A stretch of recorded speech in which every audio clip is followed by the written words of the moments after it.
जय जगन्नाथ अन्नपूर्णा किचन को आपण मानक अनेक अनेक स्वागत। मु गीता आज आपण मानक बनैकी देखेबी बिना प्याज रसुण प्रस्तुत बुट डाली बोईती कखारू आलू तरकारी। तरकारी बनवा मु नहीं गोटे गिना बुट डाली 3 घंटा पूर्व भिजेकी रखी दीटा छोट आलू तार चोपा छड़ेकी काटिकी पानी पकई देछि। ता सहित खंडे कखारू को टिके बड़ साइज काटी गोटे बड़ टमाटो काटिकी नहीं कंचा लंका अदा छेचा अध चामच सोरिष गोटे तेजपत्र गोटे सुखिला लंका अध चामच जीरा गोटे बड़ चामच जीरा पाउडर अध चामच कश्मीरी लंका पाउडर। गैस ऑन करके ये गोटे कुकर को बसई देछि से 2 गिना पानी रे हळदी गुंड आ लुण दे देछि। पानी टिके गरम होला परे हमें सेथिरे दे देबा कटा जाइथिबा आलू बुट डाली आ कटा जाइथिबा कखारू।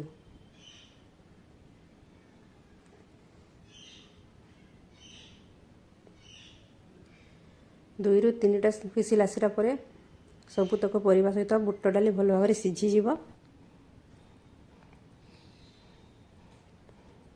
एबे मु गोटे कढ़ई बसई नहीं से गोटे बड़ चामच सोरिष तेल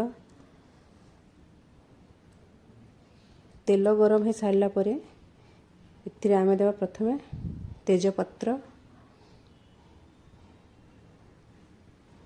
सुखिला लंका सोरिष आ जीरा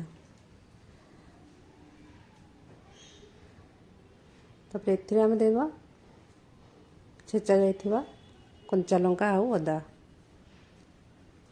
टमाटो को देकी से पुणी भाजी देवा।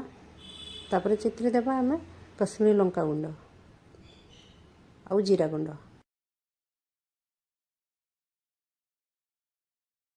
एठी देखंतु बुट डाली सहित परिबा भल भाव में सिझी जाइछि।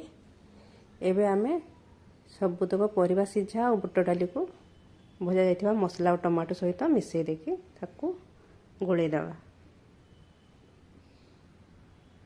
एबे हमर प्रस्तुत हो जाइछि बुट आलू कखारू तरकारी। एटा को आपण भात रुटी पूरी सहित नहीं पारिबे। ता ऊपर दे देबा हमें कटा जाइथिबा धनिया पत्र। आपण माने भी एमिति थरटे बनेकी देखंतु आ वीडियोटी जदि भल लगे वीडियोटी को गोटे लाइक करंतु शेयर करंतु आ मो चैनल को सब्सक्राइब करंतु। एटा बनिबा बहुत सहज खाइबा को भी सेमिति स्वादिष्ट। मु ये बुट तरकारी को पूरी सहित नहीं छी।